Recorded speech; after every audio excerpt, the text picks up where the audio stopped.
제가 저번 주에 너희는 세상이 뭐요? 소금이다. 여러분 소금이라고 했습니다. 소금이 되라고 하는 거예요. 소금이다. 그래서 소금으로 살았습니까? 세상에? 소금으로 살았습니까? 살려고 노력했었습니까? 어떤 사람은 신 것이 웃는데 웃고 끝날 게 아니에요. 소금에 두 가지 사명이 있다고 해서 하나 뭐예요? 방부제 역할.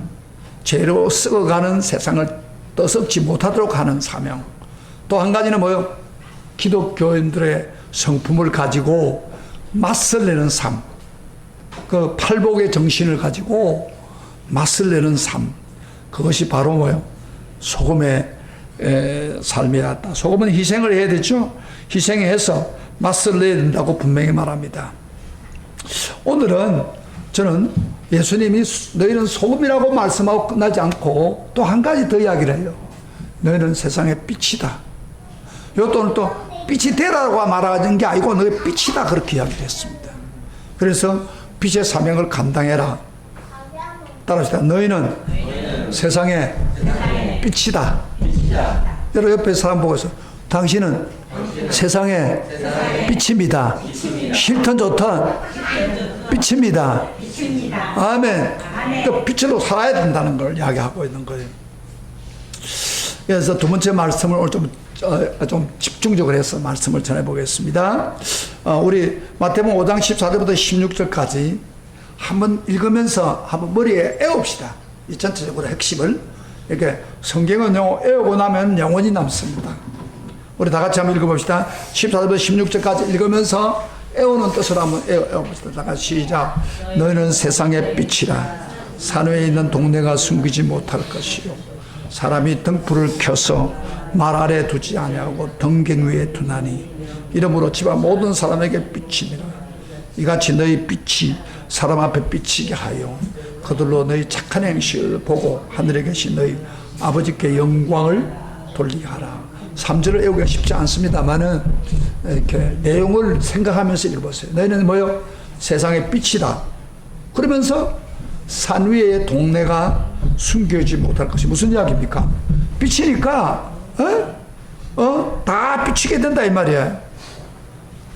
산 위의 동네 빛이 비치진다 이 말이야. 그리고 사람이 등불을 켜서 등불을 이야기한다. 그 다음에는 말 아래 두지 않고 그 밑에 말 밑에 들어주지 않고 뭐요?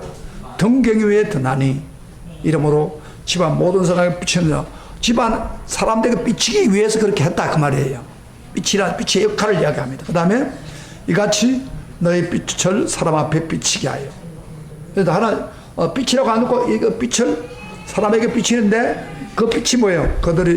그들로 너희 착한 행실을 보고 하늘에 계신 너희 아버지께 영광을 돌리게 하라. 하나님에 계신 여러분께 영광을 돌리게 해라. 이게 지금 오늘 이런데 한번 애울 수 있는 사람 애워보세요. 똑똑한 사람 애울 수 있으면 돼요. 자, 우선 한 절 반절부터 14절 뭐예요? 너희는 세상의 빛이라. 그 다음에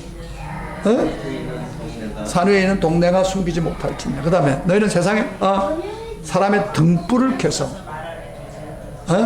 말 안에 두지 않고 등경에 두나니 이러므로 집안 모든 사람의 빛이다. 집 안에 있는 사람부터 먼저 비추라고 말. 그 다음에 이같이 너희 빛을 사람에게 비춰서 뭐야? 그들로 너희 착한 행실을 보고 하나님에 계신 너희 아버지께 영광을 돌리게 하라. 이런 말씀인데 이런 건 다 애우시면 참 좋습니다. 여러분 우리가 한번 봅시다. 예수님이 우리 보고 너희는 세상의 빛이라 했을 때 반드시 빛의 역할을 해라 그런 이야기죠. 그런데 빛이라 했을 때 무엇을 먼저 전제하고 있습니까? 빛이라고 했을 때 무엇을 먼저 전제하고 있습니까? 빛이 왜 필요해요? 왜 필요해요? 이 어두움이 있으니까. 근데 빛이라 했을 때는 반드시 세상은 어떤 상태라고요? 어둡다 그 이야기. 그걸 전제하고 있는 거예요. 여러분 세상이 어둡다는 게 무슨 말입니까? 오늘 날 전기가 발달해가지고 세상이 얼마나 밝아요. 서울 시내 가보면 얼마나 밝은지 몰라요. 근데 북한 같은 경우에는 전기가 없으니까 캄캄해요. 그러나 남한은 전기불이 맞는데 뭐 밝은데 뭐 또 빛이 되라고 그러냐 그 이야기예요. 또 여기 정신적으로 이야기해 볼 때에 오늘날 지식이 발달돼 가지고 무지함, 어두운 무지함이 얼마나 벗어났습니까? 오늘 우리 지식은요 세상 사람들이 가지고 있는 지식 그대로 다 가지고 있어요. 그리고 문화가 발달돼 가지고 정신적으로 얼마나 계몽되었습니까? 무엇이 어둡다는 겁니까? 이렇게 반문할 수가 있습니다. 그러나 우리 주님께서 전제하고 있는 어두움은 그런 어두움이 아니고 영적인 어두움을 이야기합니다. 영적인 어두움. 영적인 어두움 결과로 우리 주변에 둘러싸이는 죄악이 넘쳐므로 해서 도덕적인 어두움을 말하고 있습니다. 도덕적으로 타락되어 있단 말이에요. 그래서 빛으로 영적인 문제를 이야기합니다. 지식적이고 어떤 우리가 밖에 나타나는 걸 빛을 이야기하는 거 아니에요. 도덕적이고 영적인 어두움에 빛을 비추라 그런 이야기예요. 그럼 왜 세상이 영적으로 도덕적이 어렵습니까? 왜 세상이 타락되어 있습니까? 타락해가지고 세상이 캄캄합니까? 성경은 분명히 이렇게 그 이유를 말합니다. 우리가 성경 한번 찾아볼까요? 고린도후서 4장 4절 빨리 찾겠습니다. 4장 4절에 이렇게 말씀하고 있습니다. 다 같이 시작. 그 중에 이 세상 신이 믿지 않은 자들의 마음을 혼미케 하여 그리스도 영광의 복음의 광채가 비치지 못하겠다. 자 보세요. 왜 세상이 타락하고 어두워졌느냐?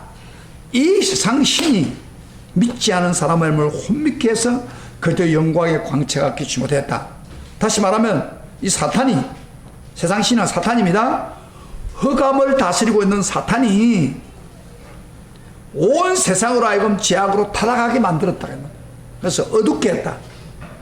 죄를 자꾸 짓게 만들었다 말이야. 어둡게 해가지고 그뿐 아니라 빛이 비추면 어둠이 물러가는데 빛이신 복음을 듣지 못하게 하여 사람 마음을 혼미케 해가지고 복음의 광채, 복음의 빛을 비추지 못하게 했기 때문에 온 세상이 좀 캄캄하다는 거예요.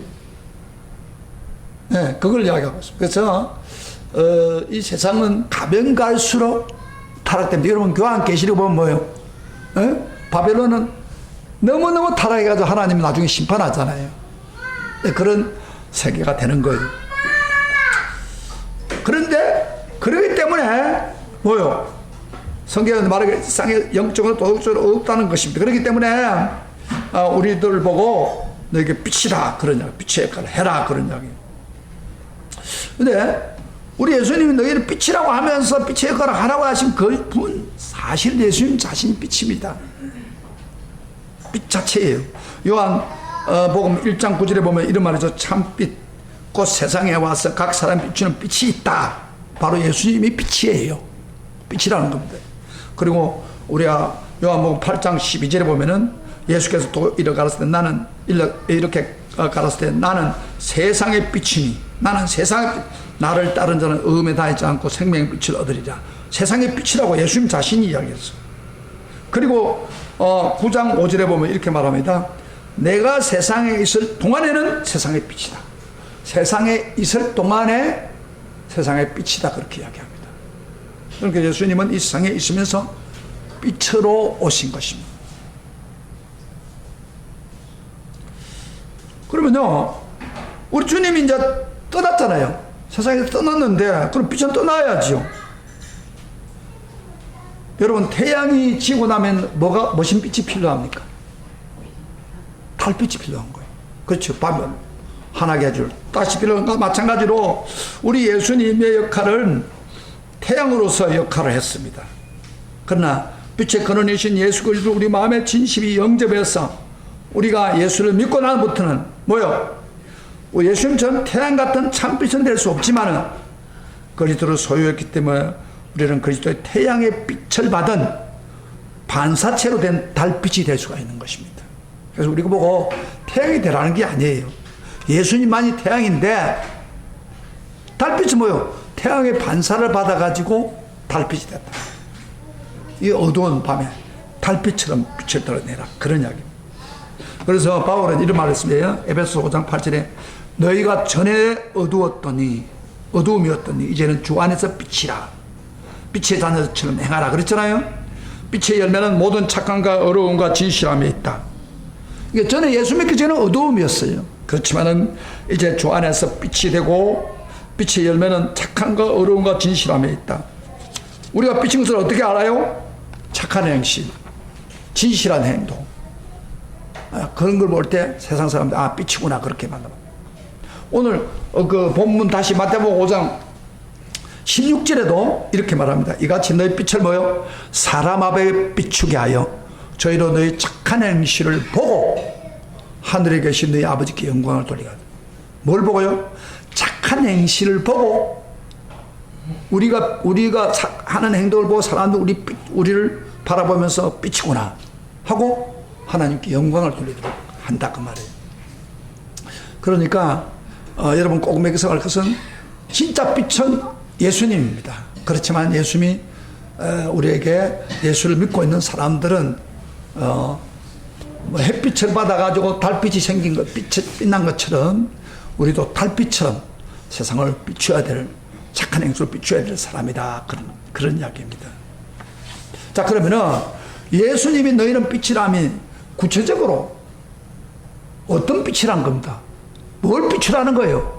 뭘 가지고 비춰야 우리가 빛이 될 수가 있어요? 금방 이야기한 것처럼 첫째로 우리 행위에 착한 행위를 나타내요. 여러분 여기 착한 행위라는 것은 그저 세상 사람들보다도 좀 비슷한 그런 착한 그런 게 아니고 세상 사람들보다 더 높은 도덕적인 우위를 나타낼 행위라는 것입니다. 여러분요, 도덕적이 높다는 것은 무슨 말합니까? 도덕적으로 높은 사람이 어떤 사람이에요? 참 도덕이 참 높다. 우선 도덕이 높은 삶을 살려고 하면 선과 악을 구별해야 된다. 분별해야 된다.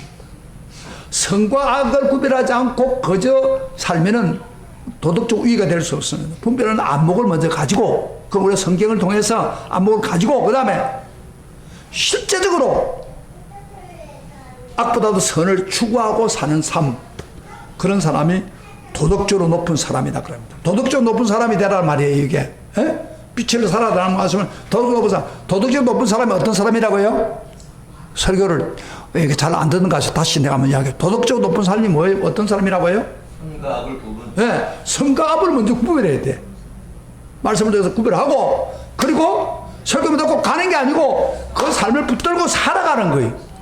그런 사람을 도덕적 높은 사람이다. 그럼 예를 들어서 저번 주에 소금을 했다. 소금이면 소금이라는 것을 마음에 가심에 가지고 삶 속에서 내가 소금이다 하는 삶을 살려고 노력해야 된다. 근데 선인지 악인지 제대로 분별을 못하고 허리멍텅하게 잘못된 것을 선택해 따라가는 사람들을 도덕성이 높다는 것보다 도덕성이 낮다고 그렇게 말합니다. 도덕성이 실종된 사람, 이런 차원에서 예수 믿는 사람은 이 세상 사람에 비해서 도덕적 표준이 높아야 됩니다. 세상 사람보다 도덕적 우위를 유지합니다. 이번에 여러분 제가 그 10월 3일 날 그 기독교인들이 모이고 또 우파들이 모이는 그 강화문에 갔어요. 제가 어디로 한번 얼마나 모이는가 싶어서 강화문에 가던데 야 많이 왔대요. 근데 프로 40대 50대 60대 이런 사람들이 많이 와 있어요. 애들도 젊은 청년들도 왔는데 그래서 설정 물어보니까 저 조국이가 저렇게 나쁜 짓을 많이 하는데 대통령이 끝까지 저 법무부 장관을 세웠다. 그 가만둘 수가 있느냐? 그 이야기죠. 그래서 도덕적으로 제대로 되지도 않는 사람, 나쁜 짓은 다 하고, 자녀들도 막 위조를 해가면서 다 하고, 돈도 자기 멋대로 정치적인 힘을 빌어가지고 가던 그 사람이 법무부 장관이 되겠다? 말도 안 되는 소리 하지 마라. 그래서 사람들이 막 오고 지방에서도 올라오고 막 엄청 많더라고요. 진짜 사람들 누가 동원한 것도 아니고 쫙 모였는데 이런 사람도 도덕적으로 낮은 사람이에요. 도덕적으로 낮은 사람이 무슨 법무부 장관이 되겠냐 그 말이야. 그게 법 개정이 어떻게 되느냐 그러냐. 사법부를 뭐 개혁하겠다? 말도 안 소리야. 막 검찰을 개혁하겠다? 말도 안 소리다. 그런 이야기예요. 요즘 젊은이들은요, 도덕적 표준을 자꾸 하향 조절하는 경향이 있습니다. 그 예로는 절대라는 말에 알레르기 반응을 일으킵니다.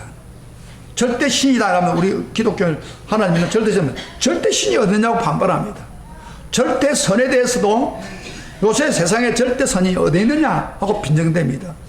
그 절대 악이라고 하면 절대 악을 판단하는 기준이 무엇이냐고 거부 반응을 일으킵니다. 이런 현상은 절대란 말을 싫어해요. 나타나는 것은 바로 도덕적인 표준을 끌어내림으로써 그만큼 자신들이 부담감을 덜 느끼고 적당하게 살려고 하는 그 완악한 마음 때문에 생긴 것입니다. 절대란 것 싫어해요. 심지어 교회 안에서도 이런 영향을 받아가지고 급할 때는 절대 신 하나님에게 부르짖다가 그 필요 없게 느끼지 않을 때는 교만해가지고 자기가 멋대로 살아가는 그런 성도들이 많이 있잖아요. 그래서 오늘날에는 이렇게 도덕적인 표준이 높지를 못하는 경향이 있습니다. 제가 저번 설교를 할 때에 그 톨스토이가 카라바초프 행제라는 소설에서 우리가 절대자인 하나님을 믿으려면 모든 것이 허용되고 죄악으로 가득 찬다 그런 말을 했죠. 그런데 제가 오늘 이 시점에서 저번 주 설교가 제가 실수를 했어요. 그 톨스토이가 아니고 도스토예프스키 작품입니다. 이게 이름이 어렵는데 도스토예프스키의 작품인 카라마초프에서 그랬다. 여러분 제가 교정을 했습니다. 어쨌든 이 세상은 하나님이 인정하지 않으면 내 멋대로 살게 되고 선과 악이 구별 없는 세상이 돼가지고 완전히 타락할 수밖에 없습니다. 우리 성도들은 이것을 막기 위해서 우리 믿는 사람들은 세상 사람보다도 더 높은 도덕적 표준을 가지고 살아야 됩니다. 절대적인 성경 말씀의 표준에서 도덕적 우위를 가지고 삶을 보여주는 것이 바로 세상에서 빛으로 사는 길입니다. 빛으로 사는 길이 뭐라고요? 내 삶을 세상 사람보다도 더 도덕적인 우위로 살아야 된다. 그런 이야기입니다. 최근에 그렇게 산 사람의 간증을 제가 하나 드리겠습니다. 파이낸셜 뉴스에서 형을 총으로 살해한 백인 경찰을 용서한 10대 흑인의 용기에 미국 사회가 박수를 보냈던 사건이 있습니다. 그러니까 10월 2일 날 미국 CNN은 10대 흑인 남성이 자신의 형을 총으로 쏴 죽인 백일 여자 경찰께 용서의 메시지를 하면서 포옹했다는 보도입니다. 미국 텍사스주 달라스 지방법원에서 지난해 9월 달에 흑인 남성을 도둑으로 오인해가지고 총을 발표해 숨지게 하던 백인 여자 경찰, 그 경찰 엠버 가이거라고 하는 재판이 진행됐던 날입니다. 그 사건, 왜 그 사건이 일어났냐면은 여자 경찰 가이어라는 사람이 흑인 남성인 보텀진이라고 하는 나이가 26세인데 이 청년이 과 같은 아파트에 살았습니다. 근데 가이거라고 하는 여순경은 남자친구가 문자 메시지를 나누다 보니까 정신이 팔려가지고 자기 집은 3층인데 보텀 지인의 집은 4층이에요. 근데 요새 사람들이 이것을 잘 모르잖아요. 근데 이 사람이 자기 집이 3층인데도 3층 안 가고 문자하다 요새 문자가 하는 게 문제예요. 정신이 없는 거라 4층을 자기 집인 줄 알고 문을 들어간 거야. 딱 들어갔는데 보니까 흑인이 아이스크림 먹고 텔레비를 켜놓고 있단 말이야. 그 순간에 여자 경찰은 건총을 차고 있잖아요. 아, 강도구나 그런 생각된 거예요. 그래 아무지도 않고 총을 쏘았던 거예요. 남자를 보고 보텀진이라는 사람을. 실질적인 이야기입니다. 쐈는데 적사에서 죽어버렸어. 그래가지고 재판이 열린 거예요. 그래가지고 재판을 열렸는데 검찰에서는 자기 집이 앉는 4층까지 올라가가지고 총을 발표하기 전에 반드시 확인을 해야 되는데 확인도 하지 않고 흑인이다 보니까 이 강도다고 생각해요. 순간적으로 백인이 있다면 그렇지 않았을 거예요. 흑인이라고 보고 바로 강도라고 쏴버린 거예요. 총이 있으니까. 그래 주겠다. 그래서 28년을 때렸어요. 그 여자 그 경찰한테. 그런데 재판관에서는 10년을 때렸어요. 그러니까 막 인종차별에 대하고 난리가 난 거예요. 재판관 이럴 수 있냐? 사람을 죽였는데, 아무 죄도 없는 사람을 죽였는데.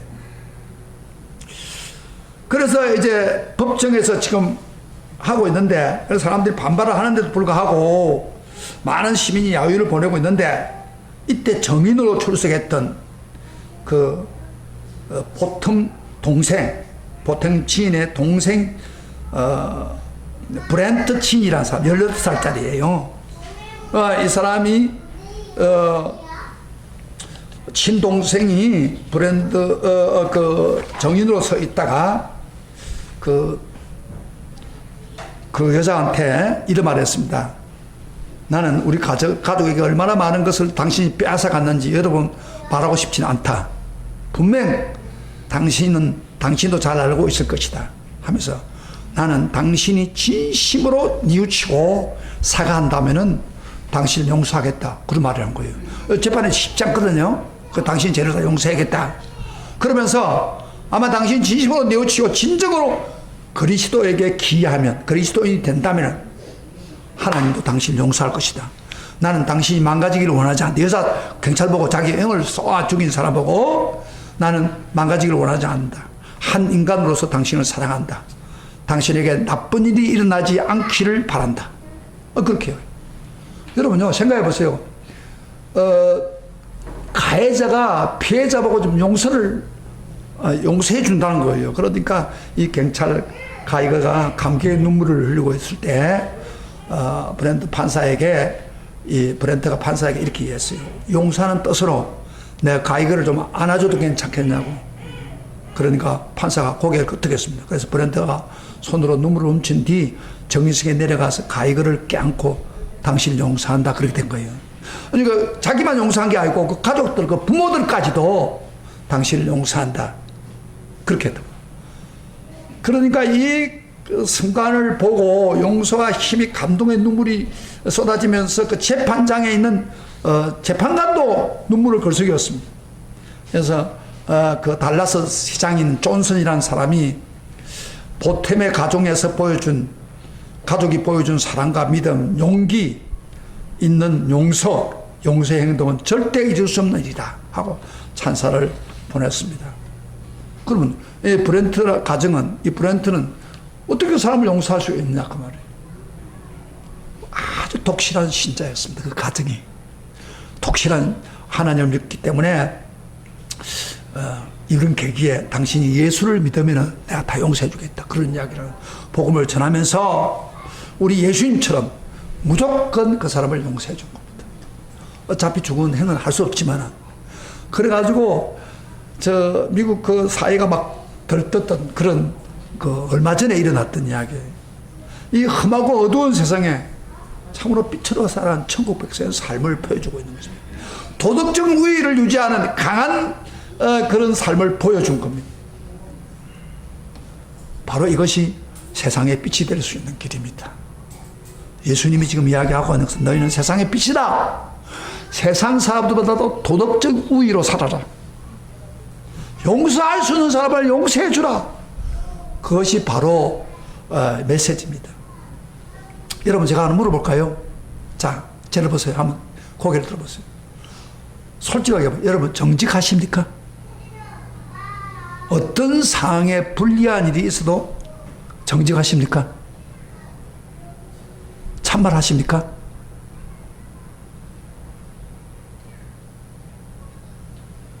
대답해 보세요. 정직해요? 어떤 상황에도 정직해요? 자기가 불리해도? 손 들어보세요. 그 사람, 나 어떤 일에도 정직하다.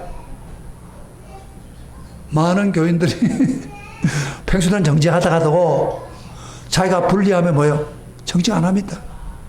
그건 도덕적 의의가 아닙니다. 우리는 어떤 일이 있더라도 거짓 증거하지 말라 하신 말대로 불리해도 정직해야 됩니다. 여러분, 어떤 방송에서 여러분 요셉의 이야기를 굉장히 드라마틱하게 방영한 적이 있는데, 요셉이 형의 그 억울한 누명을 쓰고 그 애굽으로 갔잖아요. 애굽 와서 보디발 비서장에 팔려갔죠. 그래서 총무가 되었어요. 세월이 흘러가도 20년 중반이 되니까 요셉이 젊은 광채가 나고 아주 멋진 젊은이가 된 거예요. 외모뿐 아니라 똑똑한 청년이 됐단 말이에요. 이제 보디발 아내가 눈독을 들였어요.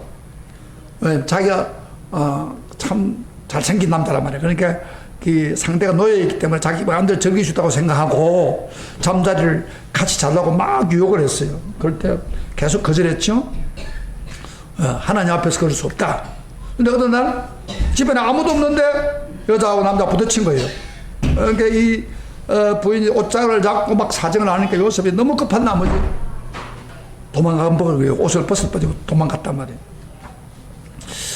요셉의 옷을 움켜쥔 그 보디발 부인은 요셉을 향한 그리움 대신에 이제는 미움과 정으로 바꿔줬습니다. 그녀는 이를 부드덕 갈면서 저녁에 남편이 돌아오기를 기다렸습니다. 남편이 돌아오자마자 옷을 내보이면서 이렇게 말합니다. 당신이 돈을 주고 산 히브리 소년 요셉이 나를 성폭행하려고 달려들었기에 내가 소리를 질렀더니 옷을 벗어놓고 도망갔습니다. 당신 저 사람은 처벌하세요. 죽이세요. 보디발이 죽이지 않고 그를 감옥에 집어넣었습니다.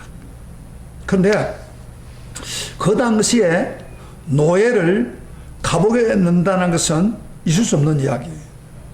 그때는 노예는 사람을 취급 안 했습니다. 주인을 아내를 범하러 간 노예라면 일반 상식에 하면 감옥이 필요 없습니다. 죽이면 되는 거예요. 죽여버리는 거예요.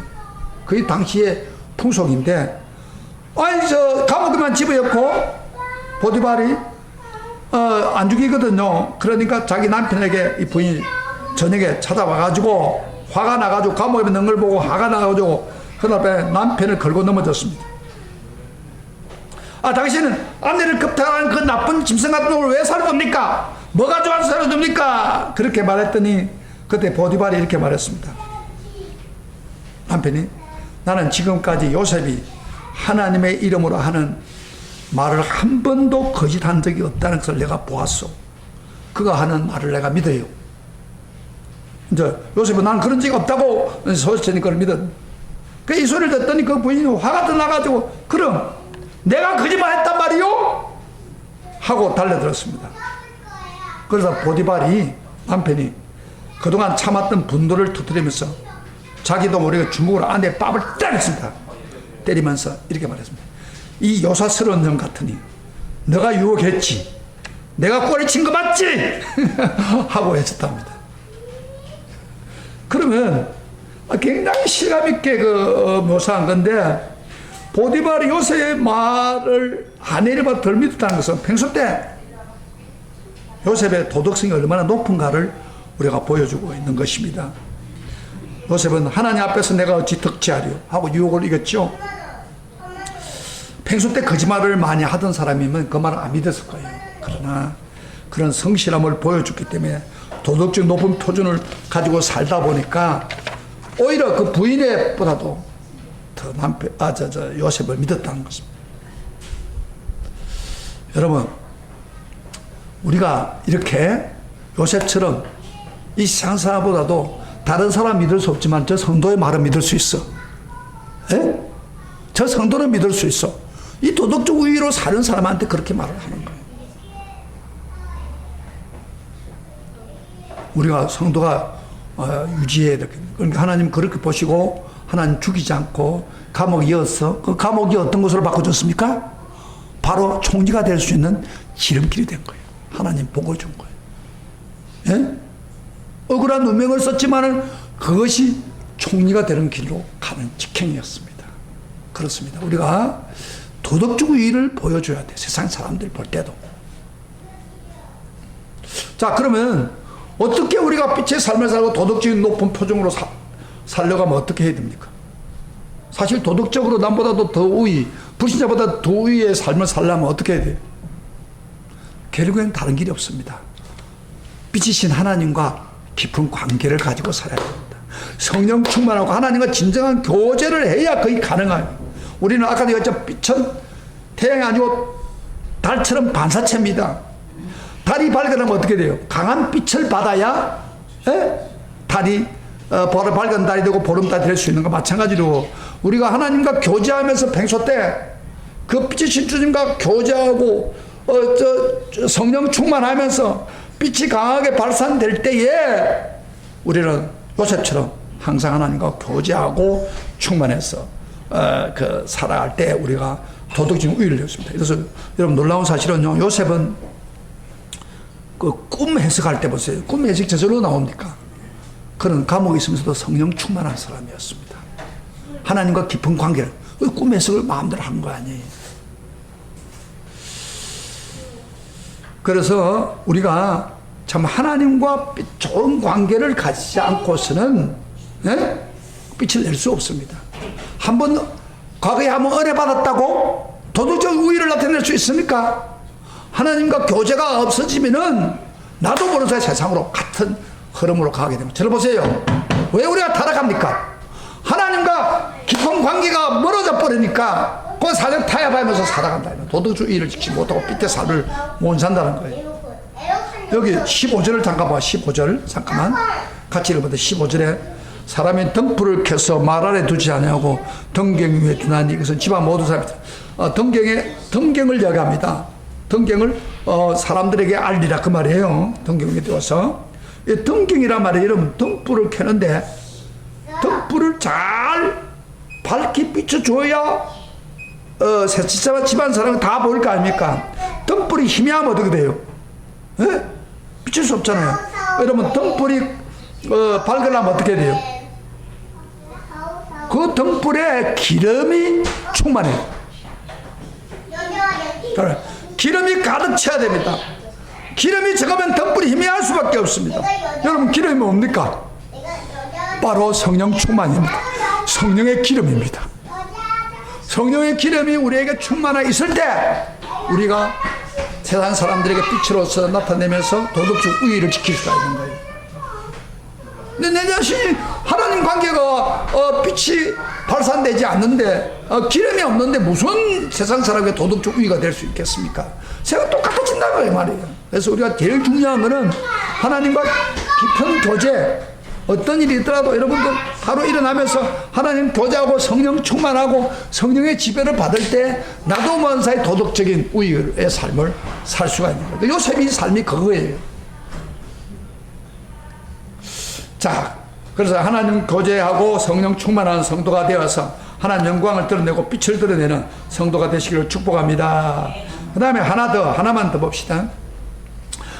너희 세상 빛이라는 말씀은 구체적으로 도덕적 우위를 드러낼 뿐 아니라 바로 빛이신 복음을 적극적으로 전하라는 말입니다. 빛이신 복음을 적극적으로. 여러분 십자가 복음 자체가 빛입니다. 사실은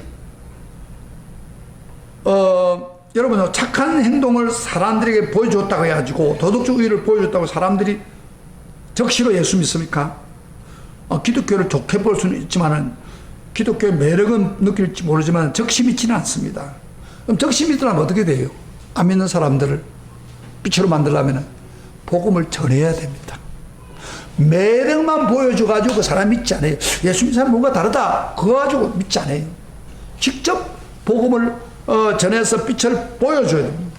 그래야 빛을 보고 나도 예수 믿어야겠다 그 되는 거예요.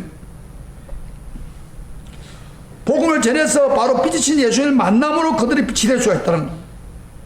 전도는 바로 한 사람에도 복음을 전해야 그 사람 믿음으로 빛으로 나타나게 되는 거예요. 우리 한국이 지난 50년 동안 한국 교회가 많은 복을 받았는데 그 중에서 큰 복을 받은 교회가 갑작스럽게 부흥된 거예요. 50년 만에. 이게 참 한국에 복 받는 건데 여러분요 50년 전만 해도 한국에 예수 믿는 사람이 역사적으로 보면 30만 명밖에 안 된대요. 우리 권사님이 50년 전이라면 지금 80이 넘었으니까 한 30세 정도 됐던 한국에 전체 예수 믿는 사람은 30만 명밖에 안 됐다는 거예요. 그런데 그때 교인들이 열심히 전도하면서 10년이 지나자마자 바로 10배인 300만 명이 됐어요. 통계적으로. 그리고 또 10년이 지나고 나니 800만 명이 됐어요. 20년 만에 성도들이 열심히 전도하면서 800만, 그 다음에 1000만, 1500까지 올라갔다 이제 떨어지지만은 어쨌든 거기에 복음을 전하는 사람이 많이 있었다는 거예요. 그러니까 한국교회가 빠른 내에 교회가 부흥된 거예요. 이 전도하니까 사람들이 수적으로 많아지고 됐다 말이야. 그래서 우리가 대부분 성도들은 사회 이것저것에 빛이 되고 노력하고 소금이 되고 온심을 다하고 있으니까 이 세상 사람들은 정직하게 이야기한다면은 우리가 뭐 불신자나 믿는 사람을 정직하게 평범하게 놓고 한다면은 여러분 예수 믿는 사람만큼 더 회개하는 사람 없습니다. 이 세상 사람들을 회개하는 사람 봤습니까? 예수 사람만 믿는 사람만큼 더 양심적으로 가르고 애쓰는 사람이 없습니다. 예수 믿는 사람만큼 더 하나님을 두려워하는 사람이 없습니다. 그냥 하나님을 올바르고 믿는 사람들. 우리가 오늘날 우리 한국교회 그래도 소금과 빛이 되려고 노력했고 전도하고 우리 한국교회가 지금 전도가 멈추는데 전도를 계속 한다면은 한국교회를 빛으로 바꿀 수가 있습니다. 할렐루야. 아멘. 이게 빛의 역할이에요. 복음 전파해야 빛이 예수 믿고 변화되지 않고서 어떻게 빛이 됩니까? 안 됩니다. 어두운 가운데 가합니다. 그래서 우리가 옆에 있는 사람들에게 할 수 있으면 복음을 전해야 되겠죠. 여러분 과거에 앞으로 저 애기 있는 사람한테 내가 강구 하나 할게요. 애를 교육이라는 게 무슨 교육입니까? 뭐 이렇게 해라 하는 교육도 있지만 예배 시간에 입 열지 않고 조용히 있다는 것을 교육을 시켜야 됩니다. 그래야 저 애들이 예배 시간에 그러면 안 된다. 이런 두려움이 생겨야 저 애들이 앞으로 어른이 돼서 신앙생활 하는 거예요. 근데 여러분 막 주일날인데 막 떠들게 하고 놔주고 막 놔주고 그러면 되는 게 아니에요. 교육이 아닙니다. 그 교육이라는 것은 애들한테 예배 시간은 하나님께 예배 드리니까 그러면 안 된다. 이걸 부모들이 계속 강조하고 기도하고 그렇게 해야 돼. 애가 엉망이 된 거는 부모한테 책임이 있어요. 그걸 그렇게 하면 안 돼요. 그렇게 하면 애들이 우리도 어렸을 때요. 그래서 교회 가면은 부모들이 하고 이러면 막 그러고 나면 그 다음부터 혼납니다. 그렇기 때문에 교회 가서 떠들지 못해요. 가만히 있든지 이래야지. 왜 저런 애들 꽝 지르고 막 다 뛰어다니. 절대 애들을 가르쳐야 돼. 거기에도 관심이 없으니까 그런 거예요. 그래 다른 거 하면서도 교육하면서 그거 하면서 교육 안 시키면 안 돼요. 그것도 교육입니다.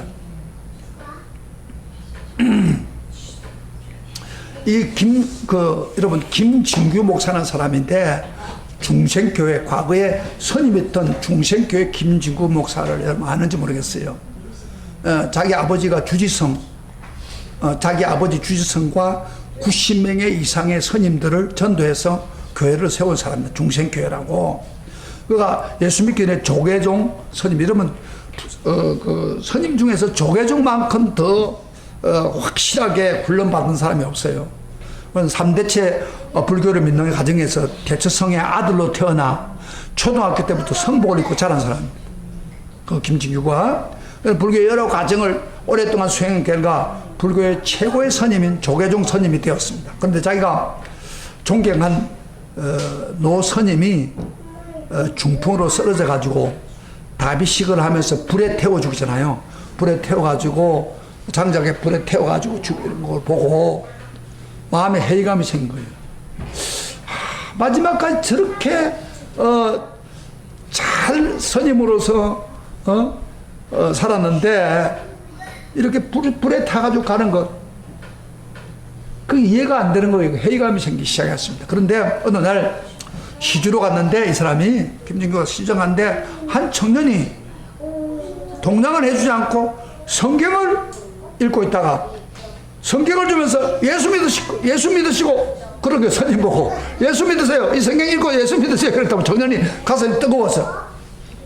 그러니까 에이 사람 말이야 선임한테 무슨 짓이냐고 이렇게 하면서 피해 갔는데 이 청년이 끝까지 쫓아가면서 따라오면서 신약 성경을 그 시주 보따리에다 넣어줬어요. 예수 믿으라고 아주 끈질기게. 잘 보세요. 선임 보고 그랬더니 동냥하면서 시주에 들어가니까 이제 집에 가서 보니까 성경이 있단 말이에요. 그래가지고 호기심이 생겨가지고 성경을 그 신약성 6번을 읽었답니다. 몰래. 근데 딱 읽으면서 어머님이 딱 떠오른 게 뭐냐면은 석가모님은 무덤이 있는데 밤에 예수님 무덤이 없어. 부활하시고 성천에서. 그래서 그걸 보면서 기독교가 불교와 다른 점이 살아있는 종교구나. 그런 깨달음이 온 거예요. 6번을 읽고 난 후에. 그래가지고 이 사람이 내가 그러면 성경을 좀 더 알기 위해서 신학을 공부했어요. 몰래 신학을 공부하고 그러다가 은혜를 받아가지고 예수 믿게 되고 그래서 복음을 전파하면서 제일 먼저 아버지를 전도하고 그리고 교회를 개척하고 선임들 전도해서 90명의 선임들을 예수 믿게 한 사람이에요. 중생교회. 여러분 인터넷에다 중생교회를 한번 쳐보세요. 그 김진규 목사가 선임이었던 그것을 부르고 전도해가지고 그렇게 해서 한 사람입니다. 이렇게 복음을 전해야 어두운 가운데 있는 사람들에게 복음을 전해야 그 사람이 예수 믿고 빛을 얻는다고. 한 청년의 전도 때문에 이 김진규가 예수 믿고 그 김진규가 복음 전해서 이렇게 선임들이 예수 앞으로 들어오는 놀라운 역사가 일어났다. 그래서 어두운 가운데 있는 사람 빛으로 온 거예요. 그래서 어떤 사람 그래요. 목사님 전도는 하지만은 계속해서 안 들어온 사람은 어떻게 할까요? 어두운 가운데 있는 사람, 아무리 전도하고 막 반발만 하고 있는 사람, 그 사람한테는 여러분이 간절히 기도해야 된다. 그 영혼을 위해서 간절히 기도하면은 하나님이 그 마음을 움직입니다. 우리가 잘 아는 여러분 나 같은 죄인 살리신 여러분 노래 나 같은 죄인 살리신 그 노래를 작사한 분이 바로 존 누턴이라는 사람입니다. 이 사람은 굉장히 방탕한 사람이고 깡패 같은 노예상입니다. 그가 영국에서 태어나서 초등학교를 다닐 때까지는 그의 엄마는 경건한 신앙으로 교회를 잘 다녔던 그런 엄마입니다. 그러니까 그 엄마 따라서 교회를 열심히 다녔어요. 그런데 엄마가 그 누턴을 놓고 계속 기도하는 기도 제목이 뭐냐면 배우도 기도하는 게 하나님 누턴을 통해서 하나님은 쓰임받는 사람 되게 해주세요. 하나님은 종이 되게 해주세요. 항상 기도를 했어요. 그런데 누턴 엄마가 3학년 때 초등학교 3학년 때 돌아갔었어요. 돌아가고 나니까 아버지가 배를 타고 있었는데 그 아버지를 따라서 다니다가 아프리카 다니면서 그 당시에 노예 상인들 팔아먹고 그 다음에 비정한 사람이 되고 심지어 노예가 마음 말 안 들으면 밥에도 던져버리기도 하고 잔인한 사람 그 방탕화가 돼가 나중에는 깡패가 돼가 부하까지 두고 그렇게 살았습니다. 이게 누턴이. 그런데 1974년 유명한 날입니다. 1974년 3월 10일 날 노예를 한껏 싣고 배에다 싣고 대서양을 건너는데 그날따라 어떻게 파도가 심한지 엄청 파도가 와서 배가 완전히 가라앉게 됐습니다. 이제 더 이상 어떻게 할 게 없어요. 대서양 한바운데서 이제 죽었구나. 그런 순간에 어떻게 할까 이렇게 하는 순간에 자기를 위해서 어렸을 때 기도하던 그 어머니의 얼굴이 떠올랐습니다. 그 순간에 마지막 순간에 그래가지고 결국 자기 엄마가 기도하는 게 응답된 거예요. 그래서 이렇게 기도했답니다. 무릎 딱 꿇고 그 엄마가 기도한 그대로 이렇게 해도 하나님 부르기가 좀 미안하니까 이 강패가 어머님 하나님 나의 어머님 하나님 저는 오늘 저를 한 번만 살려주시면 제 삶을 하나님을 위해서 헌신하겠습니다. 누턴이 무릎 꿇고 제 어머니 하나님 나는 하나님이라 부를 수 없습니다. 제 어머니가 믿고 있는 하나님 제발 한 번만 살려주세요. 그래서 풍랑을 진압해 주시면 내가 이제 내 자신을 바치고 하나님을 위해 살겠습니다. 그랬더니요, 놀라운 기적이 일어났어요. 그렇게 강한 풍랑이 하루아침에 깍끗이 되었던 거예요. 하나님은 지금 풍랑을 제어하시는 분 아닙니까? 그래가지고 그가 배를 타고 육지에 와서 정말 그 말대로 신학을 공부하고 목사가 돼가지고, 그래 너무 주님이 자기에게 하신 그 축복을 보고 나 같은 죄인 살리신 주원에 놀라와 하면서 하나님께 부른 노래가 이 노래입니다. 바로 뉴턴이 타락한 곳에 돌아온 것은 바로 자기 어머니의 뜨거운 기도. 여러분, 자녀들을 위해서 눈물을 흘리는 이 기도, 자녀들을 함부로 내버려 두지 않습니다. 저는 저희 어머님이 공부도 하지 못했고 글도 몰라요. 그 성경 읽으려면 더듬더듬 이렇게 하던 분인데 우리 어머니는 새벽마다 저를 위해서 기도했어요. 제가 목사가 된다고 하니까 하나님 우리 박 목사 축복해 달라고 그 어머니의 뜨거운 눈물의 기도로 제가 목회를 마지막까지 하고 있는 거예요. 여러분, 엄마의 기도 바로 뉴턴을 변화시킵니다. 여러분, 기도해 전도해도 안 됩니다. 기도하세요. 기도 간절히 기도하면 하나님의 마음을 움직이면 사람이 바꾸집니다. 할렐루야. 거기까지는 할 수 있지 않습니까? 사랑하는 성도 여러분, 우리가 어떻든 천국 백성은 자기 삶을 통해서 빛을 드러내라고 했죠. 빛이라고 했습니다. 빛을 나타내면서 내 도덕적인 삶을 우위를 보여주고 착한 행동을 보여주고 복음 전파에서 빛을 나타내고, 전도해도 안 되면은 그 영혼을 위해서 기도하고 간절하면 우리를 통해서 이 어두운 세상을 빛으로 변화시키는 그런 역사가 일어날 줄 믿습니다. 빛의 앞장서는 성도가 되시기를 주의 이름으로 축복합니다. 우리 한번 찬양 요 뜻을 생각하면서 나 같은 죄인 살리신